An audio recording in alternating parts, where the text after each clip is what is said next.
Here's how to sell products on TikTok Shop. First, open up any web browser and head over to seller.tiktok.com. Log into your account. Once you reach the TikTok seller dashboard, you want to go to products, then select manage products and then add new product. Here you want to input titles, detailed description, sizing charts and high resolution images. Then you want to go to shipping.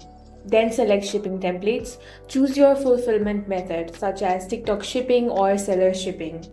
Now you need to link your official creator account. For that, go to settings, then select link TikTok accounts. Connect your brand's content profile as your official account. This instantly syncs your product catalog to your profile page, activating a public shop tab for your followers.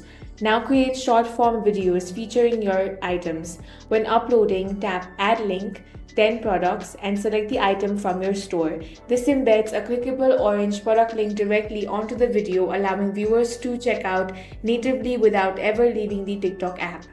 That's all for this video. If you found it useful, make sure to hit the like button and subscribe for more videos like this.